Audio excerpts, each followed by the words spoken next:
쇼펜하우어는 평생 혼자 식사하는 걸 고집했습니다. 누군가 함께 먹자고 제안하면 정중히 거절했죠. 그런데 이유가 독특했습니다. 식사 시간만큼은 온전히 나 자신으로 있고 싶다는 거였어요.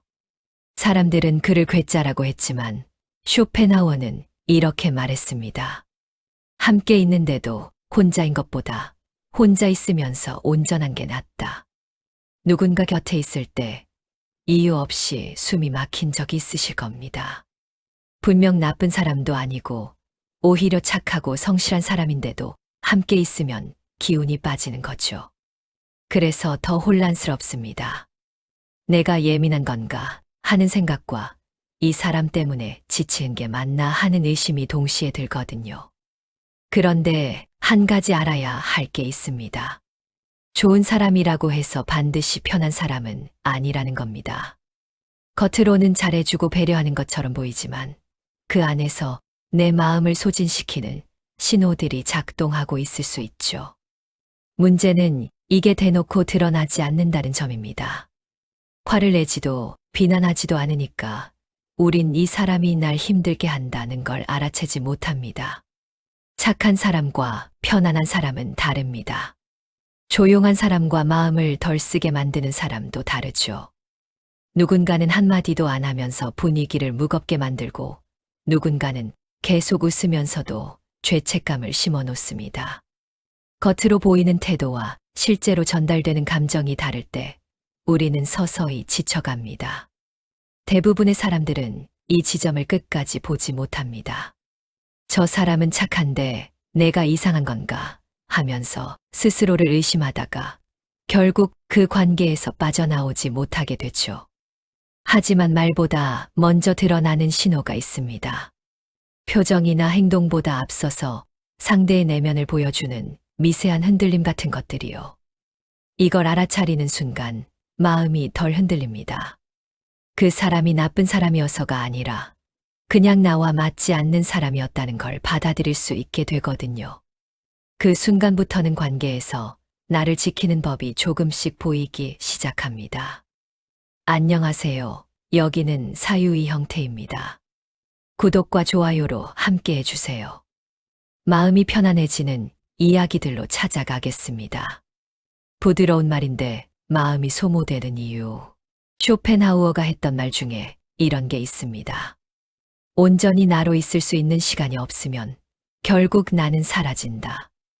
누군가와 대화를 마치고 나서 이상하게 기분이 무거울 때가 있습니다. 분명 그 사람은 부드럽게 말했고 나쁜 말도 하지 않았는데 왠지 모르게 마음이 답답하고 무언가에 눌린 것 같은 느낌이 드는 거죠. 그래서 더 혼란스럽습니다. 내가 너무 예민한 건가 싶으면서도 이 사람이랑 얘기하면 왜 이렇게 힘들지 하는 생각이 계속 맴돕니다. 그런 사람들에게는 공통점이 하나 있습니다. 말투는 부드러운데 그 안에 숨겨진 무게가 다르다는 거죠. 예를 들어볼까요? 괜찮아. 내가 그럴 줄 알았어 라는 말을 들었을 때 겉으로는 이해해 주는 것처럼 들리지만 실제로는 너는 원래 그래 라는 낙인이 찍히는 느낌이 듭니다. 그래도 괜찮아 라는 말 뒤에 하지만 내가 좀 더 잘했으면 이라는 여운이 남는 거죠. 이런 말투를 가진 사람들은 직접적으로 비난하지 않습니다. 오히려 배려하는 척, 이해하는 척 말하지만 그 말 속에는 은근한 실망이나 기대가 숨어 있죠. 내가 바빠서 그런 거 알아라고 말하면서도 표정이나 어조에서는 그래도 나한테는 신경 좀 써줬으면 이라는 메시지가 전달됩니다. 문제는 이게 명확하게 드러나지 않는다는 점입니다. 그래서 우린 내가 잘못 들은 건가 하면서 스스로를 의심하게 됩니다. 또 다른 패턴도 있습니다. 나는 괜찮은데 내가 힘들 것 같아서 라는 식의 말투죠. 겉으로는 상대를 배려하는 것처럼 보이지만 실제로는 자신의 불편함을 상대의 책임으로 돌리는 겁니다. 내가 서운한 게 아니라 내가 미안해할까봐 말 안 했어 라는 말을 들으면 오히려 더 미안해지고 불편해지는 이유가 바로 이겁니다. 이런 말투를 가진 사람들과 대화하고 나면 자꾸 내가 뭘 잘못했나 되돌아보게 됩니다. 분명 그 사람은 화를 내지도 않았고 비난하지도 않았는데 왠지 모르게 죄책감이 남는 거죠. 그리고 그 감정은 시간이 지나도 쉽게 사라지지 않습니다. 오히려 혼자 있을 때 더 크게 느껴지면서 내가 그때 그렇게 말할 걸 하는 후회가 계속 반복됩니다. 말은 부드러운데 마음이 소모되는 이유는 간단합니다. 그 말 안에 숨겨진 기대와 실망, 그리고 은근한 비난이 섞여 있기 때문이죠. 그 사람은 직접적으로 표현하지 않지만 우리는 그 감정을 고스란히 받아들이게 됩니다. 그래서 대화가 끝나도 마음이 편안하지 않고 계속 무언가에 걸린 것처럼 불편한 겁니다. 하지만 이걸 알아차리는 순간 조금 달라집니다. 아, 이 사람은 말은 부드럽지만 나한테 계속 무언가를 요구하고 있구나라는 걸 인식하게 되면 그 말에 휘둘리지 않을 수 있게 되거든요. 그리고 그 순간부터는 내 마음을 지키면서도 관계를 유지하는 방법이 조금씩 보이기 시작합니다. 당신이 예민한 게 아닙니다. 그 사람의 말투가 당신의 마음을 조금씩 소진시키고 있었던 겁니다. 그리고 그 사실을 인정하는 것만으로도 이미 당신은 그 관계에서 한 걸음 물러서서 스스로를 보호할 수 있는 힘을 갖게 됩니다. 이제는 그 말투에 반응하지 않아도 괜찮습니다. 당신의 마음이 먼저입니다. 눈을 잘 안 마주치는데 불편함이 쌓이는 사람. 몽테뉴는 이런 말을 남겼습니다. 눈을 보지 않고도 사람을 볼 수 있다고 착각하는 순간 우리는 그 사람을 진짜로 만나지 못한다. 누군가와 대화하는데 그 사람이 자꾸 시선을 피할 때가 있습니다. 딱히 불편한 이야기를 하는 것도 아니고 심각한 상황도 아닌데 계속 다른 곳을 보거나 핸드폰을 만지작거리는 거죠. 처음에는 바쁜가 보다 하고 넘어가지만 시간이 지날수록 이상한 감정이 쌓입니다. 나랑 얘기하는 게 불편한 건가 하는 생각이 들면서 말입니다. 시선을 마주치지 않는다는 건 단순히 눈을 안 보는 것 이상의 의미를 담고 있습니다. 그건 지금 이 순간 나는 당신에게 온전히 집중하지 않고 있다는 무언의 메시지거든요. 그래서 대화를 하면서도 혼자 말하는 것 같은 느낌이 들고 내 이야기가 상대에게 제대로 전달되지 않는 것 같은 허전함이 남습니다. 이런 사람들에게는 특이한 패턴이 있습니다. 중요한 이야기를 할 때 오히려 시선을 더 피한다는 거죠. 미안해라고 말하면서 바닥을 보거나 고마워라고 하면서 옆을 본다거나 하는 식입니다. 그 순간 우리는 혼란스러워집니다. 말은 분명히 하는데 그 말에 진심이 담겼는지 확신할 수 없게 되는 거죠. 더 힘든 건 이런 사람들은 본인이 시선을 피한다는 걸 잘 인식하지 못한다는 점입니다. 나 원래 눈 잘 못 봐라고 가볍게 넘기거나 부끄러워서 그래라고 말하지만 상대는 그 시선 회피 때문에 계속 불안해집니다. 내가 뭘 잘못했나? 이 사람이 나한테 뭔가 숨기는 게 있나 하는 의심이 조금씩 쌓이는 거죠. 어떤 사람들은 시선을 피하면서 동시에 말을 많이 합니다. 계속 떠들고 웃고 분위기를 띄우는데 정작 눈은 한 번도 제대로 마주치지 않는 거죠. 그럴 때 우리는 이상한 기분이 듭니다. 분명 즐겁게 대화하는 것 같은데 왠지 그 사람과 연결되지 않는 느낌이 드는 겁니다. 마치 투명한 벽 하나를 사이에 두고 얘기하는 것 같은 거리감이 생깁니다. 시선을 마주치지 않는 사람과 오래 있으면 자꾸 내가 상대를 불편하게 만드는 건 아닌가 하는 생각이 듭니다. 그래서 말을 조심하게 되고 눈치를 보게 되고 결국엔 나 자신도 편하게 있지 못하게 됩니다. 함께 있는데도 외로운 느낌이 드는 이유가 바로 이겁니다. 하지만 알아두셔야 할 게 있습니다. 시선을 피하는 건 그 사람의 습관일 뿐 당신 때문이 아니라는 겁니다. 그 사람은 당신이 아닌 다른 누구와도 눈을 제대로 마주치지 못할 가능성이 큽니다. 그건 그 사람 내면의 불안이나 회피 패턴이지 당신이 부족해서가 아니거든요. 이걸 인식하는 순간부터는 조금 편해집니다. 아, 이 사람은 원래 이런 사람이구나 하고 받아들이면 그 시선 회피에 일일이 반응하지 않아도 되니까요.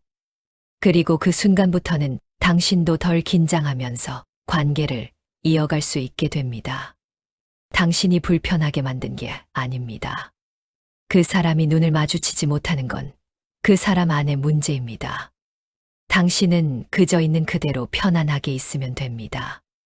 그리고 이 사실을 받아들이는 것만으로도 당신은 그 관계에서 불필요한 죄책감을 덜어낼 수 있게 됩니다. 상대의 시선 회피가 당신의 가치를 결정하지 않습니다. 당신은 충분히 존중받을 자격이 있는 사람입니다. 말을 안 하는데 오히려 더 신경 쓰이게 만드는 사람. 플라톤은 제자들에게 이런 질문을 했다고 합니다. 침묵이 평화를 주는 사람이 있고 침묵이 폭풍을 만드는 사람이 있다. 그 차이는 무엇일까? 누군가와 함께 있는데 그 사람이 갑자기 말이 없어질 때가 있습니다. 딱히 싸운 것도 아니고 기분 나쁜 일이 있었던 것도 아닌데 그냥 조용해지는 거죠.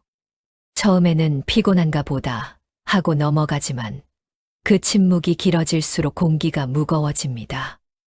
내가 뭘 잘못했나 하는 생각이 저절로 들면서 말입니다. 침묵에도 종류가 있습니다. 편안한 침묵이 있고 불편한 침묵이 있죠. 편안한 침묵은 함께 있어도 말이 없어도 괜찮은 그런 고요함입니다. 하지만 불편한 침묵은 다릅니다. 말은 안 하는데 뭔가 말하고 싶은 게 있는 것 같고 표정은 무덤덤한데 속으로는 뭔가 불만이 있는 것 같은 그런 분위기죠. 이런 침묵을 만드는 사람들은 특이한 패턴을 보입니다. 아무것도 아니야 라고 말하면서 표정은 굳어 있거나 괜찮아 라고 하면서 한숨을 쉬는 식입니다. 그러면 우리는 혼란스러워집니다. 말로는 괜찮다는데 분위기는 전혀 괜찮지 않으니까요. 그래서 자꾸 물어보게 되고 확인하게 되고 결국 우리가 더 불안해지는 겁니다. 더 힘든 건 이런 사람들은 침묵으로 메시지를 전달한다는 점입니다. 직접 말하지 않지만 지금 기분 안 좋아. 내가 뭔가 잘못했어. 나한테 신경 써줘라는 신호를 계속 보내는 거죠. 문제는 그게 명확하지 않다는 겁니다. 우리는 그 침묵 속에서 답을 찾으려고 애쓰지만 정작 상대는 아무 말도 안 하니까 뭐가 문제인지 알 수가 없습니다. 어떤 사람들은 침묵 뒤에 폭발합니다. 한동안 아무 말 없이 지내다가 어느 순간 갑자기 쌓였던 이야기를 쏟아내는 거죠. 그때도 그랬고 저번에도 그랬잖아 라면서 우리가 미처 몰랐던 불만들을 한꺼번에 꺼냅니다. 그럴 때 우리는 당황합니다. 그때 왜 말을 안 했어? 싶지만 이미 상대는 내가 말 안 해도 알아야지라는 식으로 반응하는 경우가 많습니다. 침묵하는 사람과 함께 있으면 계속 눈치를 보게 됩니다. 내가 뭘 잘못했나 되돌아보고 어떻게 해야 분위기가 풀릴까 고민하고 결국 나 혼자 애쓰는 관계가 되는 거죠. 그리고 시간이 지나면 지칠 수밖에 없습니다. 말하지 않는 사람의 마음을 계속 읽으려고 노력하는 건 생각보다 훨씬 큰 에너지를 소모하거든요. 하지만 이걸 기억하셔야 합니다. 상대가 침묵한다고 해서 그게 당신의 책임은 아니라는 겁니다. 말하지 않으면 알 수 없는 게 당연합니다. 당신은 마음을 읽는 사람이 아니니까요. 상대가 자기 감정을 표현하지 않는 건 상대의 선택이지 당신의 잘못이 아닙니다. 이걸 받아들이는 순간부터 조금 자유로워집니다. 말해주지 않으면 나도 모른다는 걸 인정하게 되면 그 침묵에 휘둘리지 않아도 되니까요. 그리고 그 순간부터는 상대의 침묵을 상대의 몫으로 돌려놓을 수 있게 됩니다. 당신이 둔감한 게 아닙니다. 상대가 침묵으로 말하려고 하는 건 상대의 방식입니다. 당신은 그 침묵을 해석할 의무가 없습니다. 말로 표현하지 않으면 알 수 없는 게 자연스러운 겁니다. 그리고 그 사실을 인정하는 것만으로도 당신은 그 관계에서 불필요한 짐을 내려놓을 수 있습니다. 상대의 침묵이 당신을 불안하게 만들 필요는 없습니다. 당신은 이미 충분히 애쓰고 있는 사람입니다. 세네카는 이런 말을 남겼습니다. 진짜 사과는 말이 아니라 그 뒤에 달라지는 행동에서 드러난다. 누군가에게 사과를 받았는데 이상하게 개운하지 않을 때가 있습니다. 분명 미안해라는 말을 들었고 상대도 잘못을 인정한 것 같은데 왠지 모르게 찝찝한 기분이 남는 거죠. 그래서 혼란스럽습니다. 사과를 받았는데 왜 이렇게 마음이 안 풀릴까 하는 생각이 들면서 말입니다. 사과에도 종류가 있습니다. 진심이 담긴 사과가 있고 형식적인 사과가 있죠. 진심이 담긴 사과는 상대가 정확히 무엇을 잘못했는지 알고 있고 그로 인해 내가 어떤 감정을 느꼈는지 이해한다는 게 느껴집니다. 하지만 형식적인 사과는 다릅니다. 미안해라는 말만 있을 뿐 뭐가 미안한지, 왜 미안한지에 대한 이해는 없는 거죠. 이런 사과를 하는 사람들은 특이한 패턴을 보입니다. 미안한데 나도 어쩔 수 없었어 라거나 미안해. 그런데 너도 좀. 이라는 식으로 사과 뒤에 변명이나 반박을 붙이는 겁니다. 그 순간 우리는 혼란스러워집니다. 사과를 받은 건지 또 다른 공격을 받은 건지 구분이 안 되니까요. 더 힘든 건 이런 사람들은 사과를 했다는 사실만으로 문제가 해결됐다고 생각한다는 점입니다. 내가 미안하다고 했잖아라며 더 이상의 대화를 차단하거나 또 그 얘기야? 라며 오히려 짜증을 내는 경우도 있죠. 그러면 우리는 더 답답해집니다. 사과는 받았는데 감정은 전혀 해소되지 않았으니까요. 어떤 사람들은 같은 실수를 반복하면서 매번 사과합니다. 이번엔 진짜 미안해. 다음부터는 안 그럴게 라고 말하지만 시간이 지나면 또 똑같은 일이 반복되는 거죠. 그럴 때 우리는 지치기 시작합니다. 사과의 말보다 중요한 건 변화인데 변화는 없고 말만 반복되니까요. 사과를 받고도 마음이 정리되지 않는 이유는 간단합니다. 그 사과 속에 진짜 반성이 없기 때문이죠. 상대는 그저 빨리 이 상황을 넘어가고 싶어서 혹은 나쁜 사람으로 보이고 싶지 않아서 사과하는 겁니다. 진짜로 자신의 행동이 상대에게 어떤 상처를 줬는지 이해하고 그걸 되돌리고 싶어서 사과하는 게 아닌 거죠. 이런 사과를 계속 받다 보면 결국 사과 자체를 믿지 못하게 됩니다. 어차피 또 그럴 거야. 말만 그렇게 하는 거지 하는 생각이 들면서 상대와의 신뢰가 조금씩 무너지는 겁니다. 그리고 그렇게 무너진 신뢰는 쉽게 회복되지 않습니다. 하지만 이걸 알아두셔야 합니다. 사과를 받고도 마음이 안 풀린다면 그건 당신이 너그럽지 못해서가 아니라는 겁니다. 진짜 사과가 아니었기 때문입니다. 사과는 말로만 하는 게 아니라 그 뒤에 행동으로 증명되는 거거든요. 말만 있고 행동이 없다면 그건 사과가 아니라 그냥 면피일 뿐입니다. 이걸 인식하는 순간부터 조금 명확해집니다. 아, 이 사람은 사과는 하지만 변할 생각은 없구나 하고 받아들이면 더 이상 그 사과에 기대하지 않아도 되니까요. 그리고 그 순간부터는 당신도 그 관계에서 어떤 선택을 할지 결정할 수 있게 됩니다. 당신이 까다로운 게 아닙니다. 상대의 사과가 진심이 아니었던 겁니다. 당신은 진짜 사과를 받을 자격이 있는 사람입니다.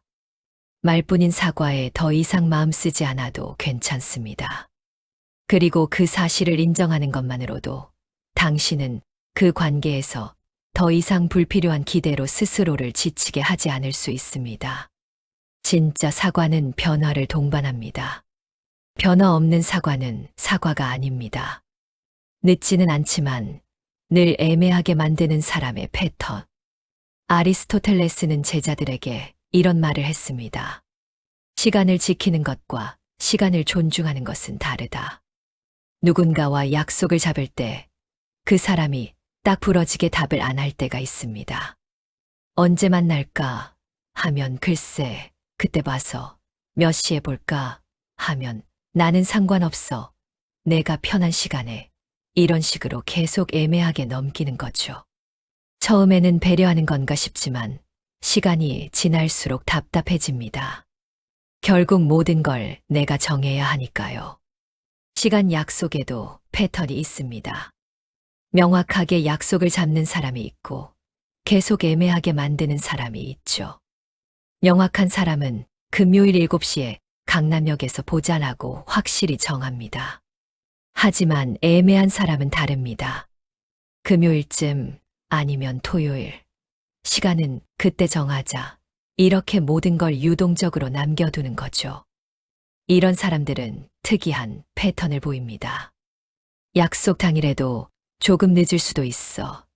거기쯤 갈게. 도착하면 연락할게. 같은 애매한 말만 반복하는 겁니다. 그러면 우리는 불안해집니다. 정확히 몇 시에 와야 하는지, 어디서 기다려야 하는지 알 수 없으니까요. 결국 우리만 일찍 나가서 기다리게 되는 겁니다.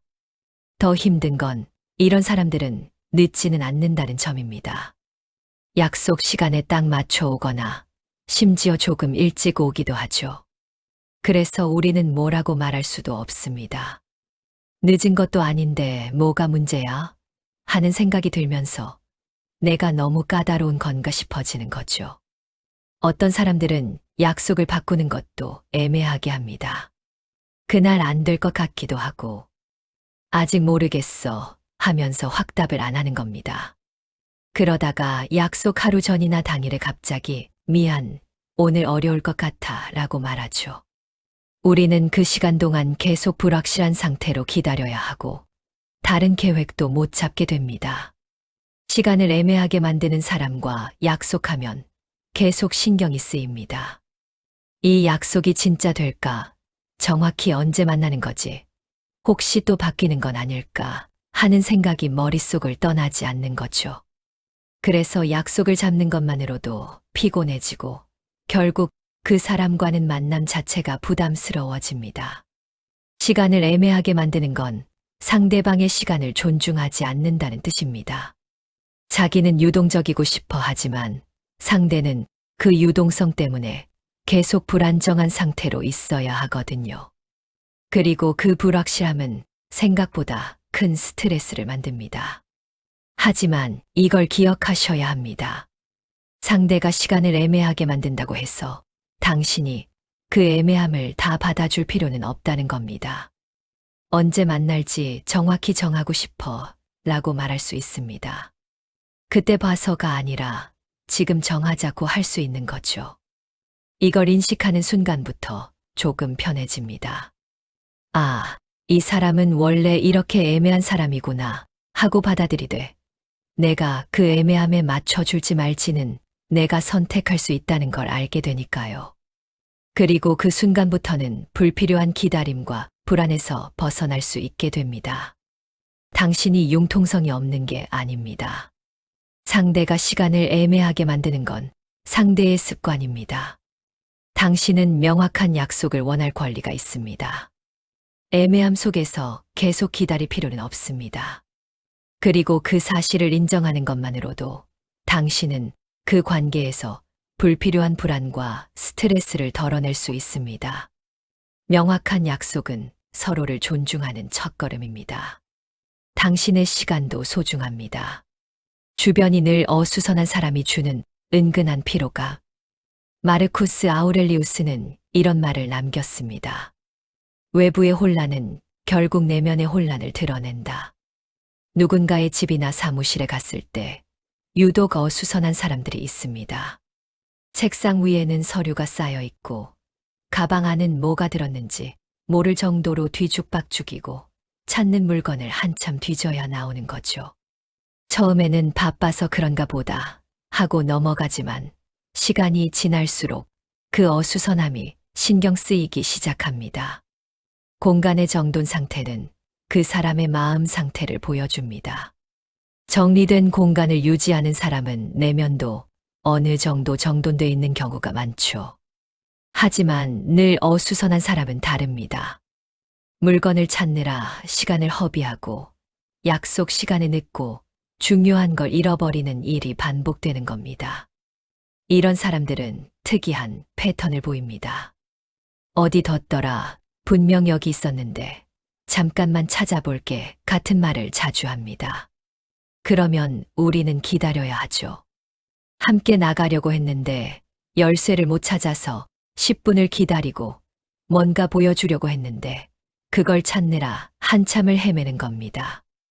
더 힘든 건 이런 사람들은 본인의 어수선함이 다른 사람에게 영향을 준다는 걸 잘 모른다는 점입니다. 나는 이게 편해. 나만 알면 돼라고 말하지만 실제로는 주변 사람들이 그 혼란 때문에 계속 기다려야 하고 불편함을 감수해야 합니다.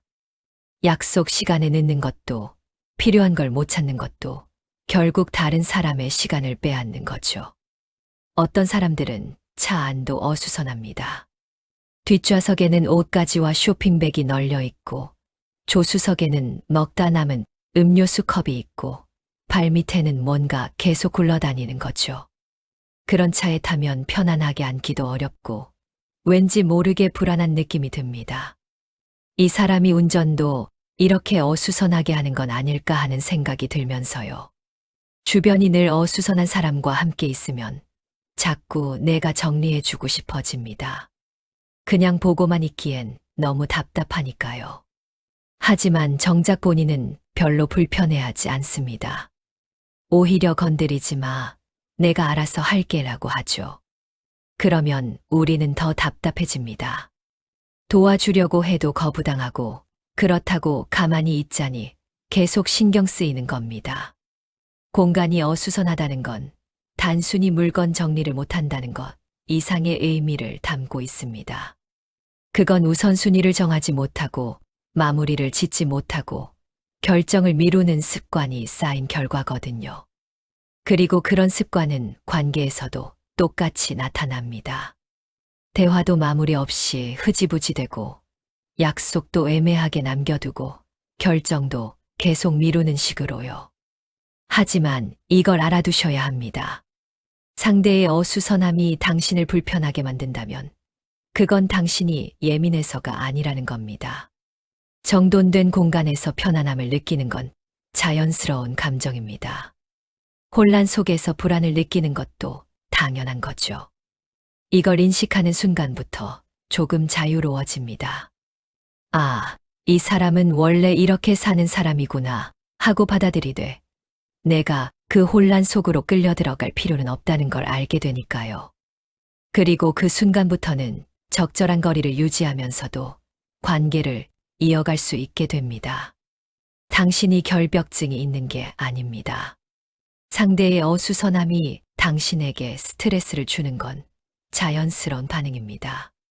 당신은 정돈된 공간에서 편안함을 느낄 권리가 있습니다. 상대의 혼란에 계속 맞춰줄 필요는 없습니다. 그리고 그 사실을 받아들이는 것만으로도 당신은 그 관계에서 불필요한 불안과 답답함을 덜어낼 수 있습니다. 정돈된 공간은 정돈된 마음에서 시작됩니다. 당신의 평온함을 지키는 것이 우선입니다. 함께 있어도 혼자인 느낌이 드는 순간들. 소크라테스는 제자들과 함께 있을 때 이런 말을 했습니다. 진짜 대화는 말을 주고받는 게 아니라 마음을 주고받는 것이다. 누군가와 함께 있는데 그 사람이 계속 휴대폰만 보고 있을 때가 있습니다. 밥을 먹으면서도 걸으면서도 심지어 내가 말을 하는 중간에도 핸드폰을 만지작거리는 거죠. 처음에는 급한 연락인가 보다 하고 넘어가지만 그게 계속되면 이상한 기분이 듭니다. 나랑 있는 게 재미없나 하는 생각이 들면서 말입니다. 휴대폰을 다루는 방식은 그 사람이 지금 이 순간을 어떻게 생각하는지 보여줍니다. 함께 있는 시간을 소중하게 여기는 사람은 휴대폰을 잘 안 봅니다. 정말 급한 일이 아니면 가방에 넣어두거나 뒤집어 놓죠. 하지만 어떤 사람들은 다릅니다.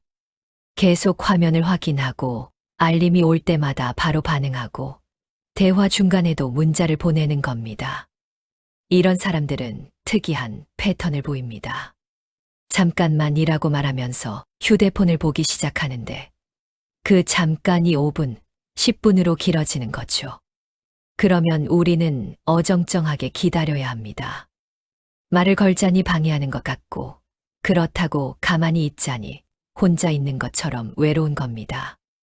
더 힘든 건 이런 사람들은 본인이 휴대폰을 많이 본다는 걸 잘 인식하지 못한다는 점입니다.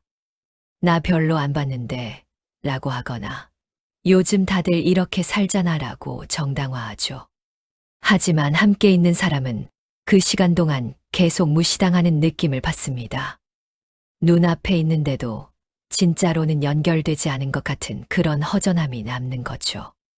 어떤 사람들은 대화하면서도 계속 휴대폰 화면을 훑습니다. 응응 듣고 있어 라고 말하면서 눈은 계속 화면에 가 있는 거죠. 그러면 우리는 혼란스러워집니다. 이 사람이 진짜 내 말을 듣고 있는 건지 그냥 흘려듣는 건지 알 수가 없으니까요. 그래서 중요한 이야기도 제대로 할 수 없게 됩니다. 휴대폰에 집중하는 사람과 함께 있으면 자꾸 내가 재미없는 사람인가 하는 생각이 듭니다. 내 이야기가 지루한가? 나보다 휴대폰이 더 재미있나? 하는 의심이 들면서 점점 말을 아끼게 되는 거죠. 그리고 결국엔 함께 있어도 각자 휴대폰만 보는 어색한 시간이 흘러갑니다. 휴대폰을 계속 보는 건 지금 이 순간보다 다른 곳에 더 관심이 있다는 뜻입니다. 눈앞에 있는 사람보다 화면, 속 세상이 더 중요하다는 거죠. 그리고 그 메시지는 말하지 않아도 고스란히 전달됩니다.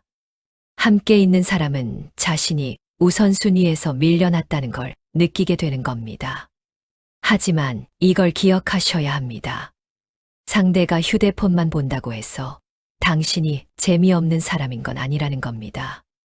그건 상대가 지금 이 순간에 집중하지 못하는 거지 당신의 가치와는 아무 상관이 없습니다. 당신은 온전한 관심을 받을 자격이 있는 사람입니다.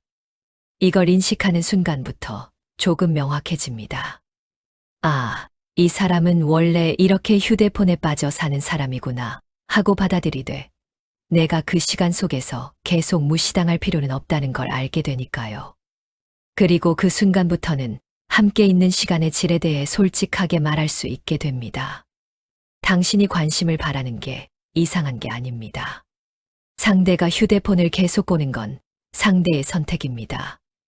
당신은 함께 있을 때 온전히 함께하는 관계를 원할 권리가 있습니다.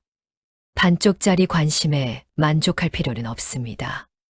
그리고 그 사실을 인정하는 것만으로도 당신은 그 관계에서 진짜 연결을 기대할지 아니면 적당한 거리를 유지할지 선택할 수 있게 됩니다.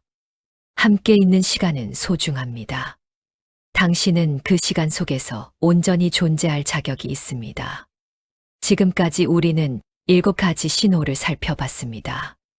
부드러운 말 속에 숨은 무게, 마주치지 않는 시선, 무거운 침묵, 형식적인 사과, 애매한 시간 약속, 어수선한 공간, 그리고 휴대폰 너머로 멀어지는 관계까지요. 이 모든 것들의 공통점은 하나입니다. 겉으로는 문제 없어 보이는데 함께 있으면 왠지 모르게 마음이 소모된다는 거죠. 이런 사람들은 대부분 나쁜 사람이 아닙니다. 의도적으로 상처를 주려는 것도 아니고 악의가 있는 것도 아니죠. 그냥 그렇게 살아온 사람들입니다. 본인도 모르는 사이에 습관처럼 반복하는 패턴들인 거예요. 하지만 그렇다고 해서 당신이 계속 그 패턴에 맞춰서 살아야 하는 건 아닙니다. 당신이 느끼는 불편함은 정당합니다. 이 정도로 힘들어하는 내가 이상한 건가 하고 스스로를 의심할 필요가 없어요. 마음이 소모되는 건 실제로 그 관계가 당신의 에너지를 빼앗고 있다는 신호입니다. 그 신호를 무시하지 마세요. 당신의 감정은 거짓말하지 않습니다. 관계에서 가장 중요한 건 서로를 편안하게 만드는 겁니다. 함께 있을 때 힘이 나고 대화하고 나면 마음이 가벼워지고 헤어질 때 다음을 기대하게 만드는 관계요. 만약 어떤 관계가 계속 당신을 지치게 만든다면 그 관계는 재검토가 필요합니다. 상대가 좋은 사람이라는 이유만으로 당신이 계속 참을 필요는 없어요. 거리를 두는 것도 사랑입니다. 자기 자신에 대한 사랑이죠. 모든 사람과 가까이 지낼 필요는 없습니다. 어떤 사람들은 멀리서 좋은 사람이고 어떤 사람들은 가까이 있어야 빛나는 사람입니다. 당신에게 맞는 거리를 찾는 게 중요해요. 그게 이기적인 게 아니라 당신과 상대 모두를 위한 선택입니다. 혹시 지금 누군가 때문에 마음이 힘드시다면 잠시 멈춰서서 생각해 보세요. 이 사람과 함께 있을 때 나는 편안한가? 만약 대답이 아니오라면 그건 당신이 변해야 한다는 신호가 아니라 관계를 다시 봐야 한다는 신호입니다. 당신은 그 누구를 위해서도 스스로를 계속 소진시킬 필요가 없어요. 관계는 서로를 키우는 겁니다. 한쪽만 애쓰는 관계, 한쪽만 맞춰주는 관계는 결국 오래 가지 못합니다. 당신도 소중하고 당신의 마음도 중요합니다. 그 사실을 잊지 마세요. 당신이 편안한 관계를 원하는 건 당연한 바람입니다. 오늘 이야기가 조금이나마 위로가 되었기를 바랍니다. 당신은 혼자가 아닙니다. 많은 사람들이 비슷한 관계 속에서 비슷한 감정을 느끼며 살아갑니다. 그리고 그 감정을 인정하는 순간부터 조금씩 변화가 시작됩니다. 당신의 마음을 지키는 것, 그게 첫걸음입니다. 끝까지 함께 해주셔서 고맙습니다. 구독과 좋아요 눌러주시면 사람 관계로 힘들지 않도록 편안한 이야기 계속 전해드리겠습니다.